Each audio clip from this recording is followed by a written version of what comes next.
வாழைப்பூ ஊறுகாய். வாழைப்பூவும் வெள்ளைப்பூடும் நைஸாக நறுக்கி நல்லெண்ணெயில் ஊற்றி வேக விட்டுருக்கோம். வதக்கியாச்சு, நல்லா வெந்துருச்சு. இப்போ இதுக்கு தேவையான மிளகாய் 100 கிராம்,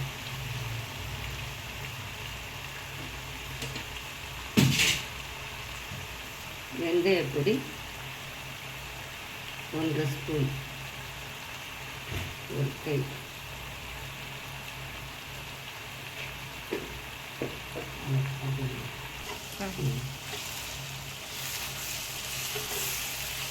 இது கடுகு போட்டு தாளிக்கக்கூடாது. வாழைப்பூ ஊறுகாய்க்கு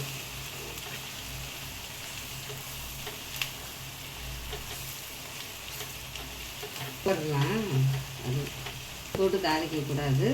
நல்லெண்ணெய் ஊற்றி வெள்ளைப்பூடை நல்லா 1-2 நசுக்கி அதோட வாழைப்பூவையும் 2 ஒன்றா நல்லா எண்ணெயிலேயே வேக விட்டு மிளகாத்தூள் 100 கிராம், 2 ஸ்பூன், 1.5 ஸ்பூன் வெந்தயப்பொடி, ஒரு கை கடுகு பொடி போட்டு நல்லா பச்சை வாசம் போக வதக்கணும்.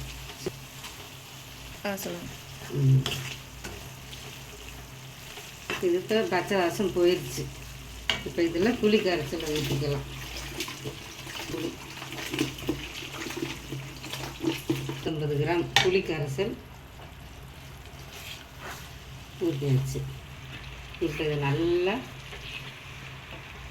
கொதிக்கட்டும். இப்போ தேவையான உப்பு,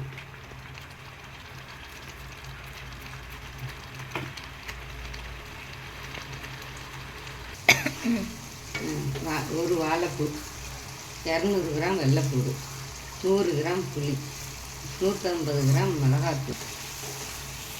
இப்போ ஊறுகாய் ரெடி ஆயிடுச்சு. இந்த ஊறுகாய் ஊறுகாய் எலுமிச்சங்காய் இதெல்லாம் சாப்பிடணும்னு நினைக்கிறவங்க சாப்பிட முடிய மாட்டேங்குது.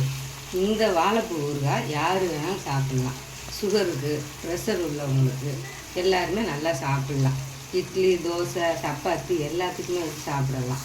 ஊறுகாய் நான் சாப்பிட்டா ப்ரெஷர் கூடும், எனக்கு சாப்பிடணுன்னு ஆசையாக இருக்குது, ஆனால் ஊறுகாய் சாப்பிட முடியல அப்படின்னு சொல்கிறாங்கள்ல, அவங்களுக்குலாம். ஆனால் இதில் துவர்ப்பு தன்மை இருக்கும், இருந்தாலும் உடலுக்கு நல்லது.